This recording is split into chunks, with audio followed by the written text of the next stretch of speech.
Hello everyone, welcome. Today we are looking at another LeetCode question, which is the very first question of LeetCode, which is do sum.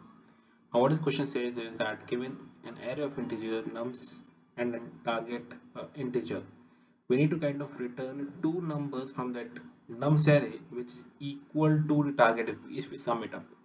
And what they're saying is that okay, there's only one unique solution to it, right? So the question is pretty straightforward. What it says is that okay, I have an error and it has some set of values. I need to return the indices of two such values whose sum is equal to the target. Now there are many ways to solve this problem, right? What we'll do is first we'll try to use a collection, and then we'll see that okay, how we can further improvise upon the space complexity, right? Uh, so it's give and take on both the situations, but let's see how it will work, right? So the first approach which I'm thinking right now is to have a dictionary or a hash map for the matter, and I'm going to keep on inserting the values, right? So one thing which if you see, right, it's saying that okay, I have x plus y which is equal to target, right? This is what they're saying, right? So that means if I have an x which I'm working on right now at a given index, then I need to look for do I have a t minus y in the array or not, right? This is what I need to search. If I'm looking at x, I need to search, sorry, this is my bad. I need to search whether do I have a t minus x or not, right? If you see, I am playing with the same values, right? Because if we compute this equation, this will be y is equal to t minus x, correct? So if I'm looking at this, right, say if I'm at index 2, I need to search 9 minus 2, which is equal to 7 in the array or not. If it is there, then I have the combination. I need to just pick that index and send it across, right? So this is the first approach, right? Uh, Second approach will be a two-pointer approach we're going to work on, but let's talk about the first piece we solve this problem, right? So as I said, we'll create a dictionary. This is a hash map if you are using Java. Say int comma int, say my dt is equal to new dictionary, int comma int, right?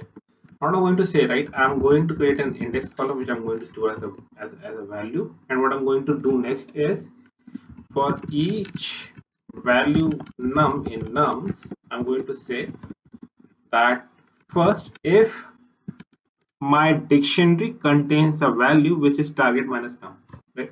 What I'm trying to do here, right, is say I am at 2, I'm trying to search whether do I have 9 minus 2 already present or not, right?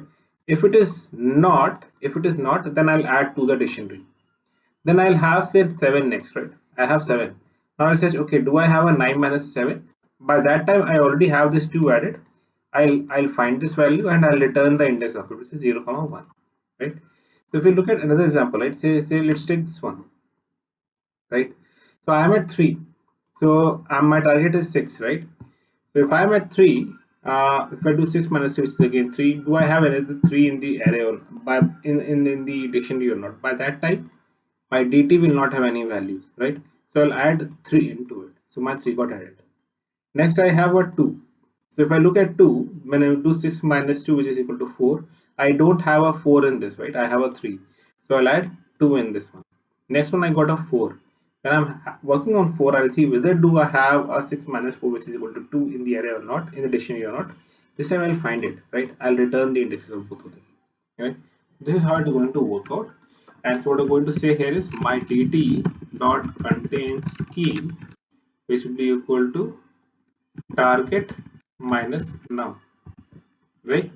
If it contains that, right, I'll say return new int, say the indexes of both of them, right? So my dt, which will be say num, comma, or yeah, my dt num, or rather this is already present, right? So I'll say okay, my dt target minus num. I'm currently working on this num, so I'll say the other will be index anyways with me, right? uh, just to kind of reiterate, right, why did I switch from num to target? Because num is anyways not part of this dictionary yet. I'm going to add it in the next step. But if I'm having that, I need to find that index which is already present with target minus num. That is my first index.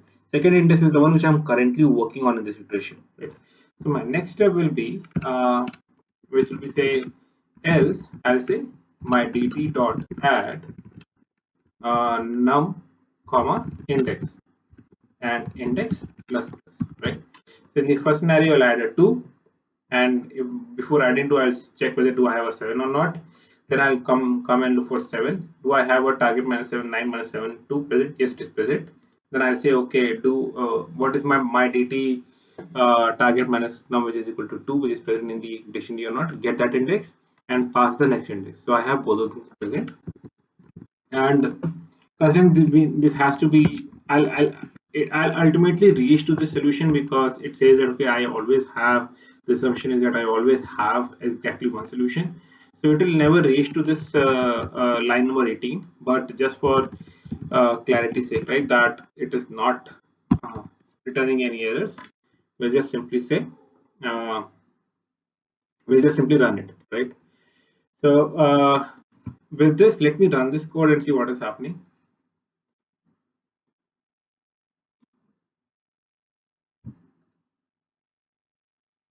Okay, it got accepted. I got 0, 1, 0, 1. Let me submit it.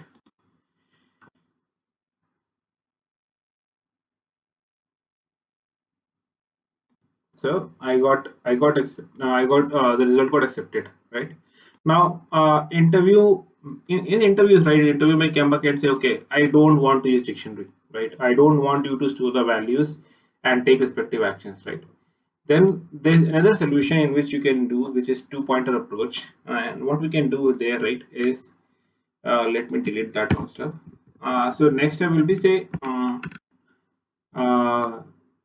if I talk about time constant previous problem, right, it will be O of n and O of n, because you are running a loop once throughout all the nums, and you are having a dictionary which is going to show the value, so that will be again O of n, right, in a way, which will be less than the initial length of the nums array itself, right? So what I'm going to say, right, int first counter which is equal to 0, int second counter which is equal to 1. So idea here is this, right? So if I'm working on say 2, 7, say 5, and say 4, and say let me add another 6, right? I'm working on say assume my target is 11, which is 7 comma 4. So I need to return index 1 and index 3 here, right? My target is 11, right? So what I'm doing here, right, is I'll create two indexes, 0 comma 1. So I'll check, okay, 0 comma 1, are these two equal to 11 or not? It is not, right? I'll say, okay, add, increase my second counter. So now I'll say, so if my second counter, I was say 0 comma 0 comma 1, so this didn't work out. This is not equal to 11. So I'll say 0 comma 2. So 2 comma 5 is equal to 11. No, it is not. 0 comma 3, 2 comma 4 is equal to 11. No, it is not. 0 comma 4, 2 comma 6 is equal to 11. No, it is not, right? I reached the end of the array for the j second counter, right? In that case, what I'll do is I'll increase my I counter, and from here it will move to here. Now it will be 1, and the moment I do this, I'll say j is back to I plus 1, which in this case will be 2, right? So in this case, now if I'm looking at this one, right, I'll say, okay, is 7 plus comma 5 equal to 11? No, it is not. Now 1 comma 3, I'll again increment j. And so 7 comma 4 is equal to 11. Yes, that is equal to 11. Return this, right? I hope you understood this. So we are keeping one as pivot, and reiterating the array, reiterating the whole loop until unless I find my combination, right? So what I'm going to say is, while my first counter, right, is less than nums dot length, right, because this has to ultimately really reach the end to kind of end the array, right? And I'm going to say, right, if my second counter is less than nums dot length, I'll say, okay, in this scenario I'll say, okay, if my nums first counter plus nums second counter if this is double equal to target or not, right? If that is turns out to be true, I'll break from my loop because I found my combination. Otherwise, I'll simply say second counter plus plus, right? And in case this is still less than, I'll in the else part I'll simply, that means I've reached the end of the second counter, I'll reset my loop by setting okay, first counter plus plus and second counter is equal to first counter plus 1, right?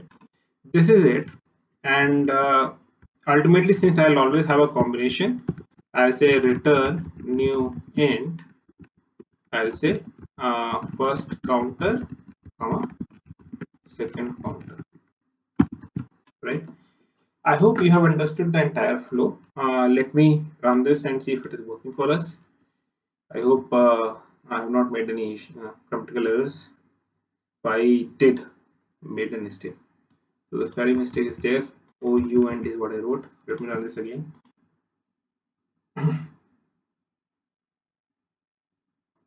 Cool, it got accepted. Let me submit it.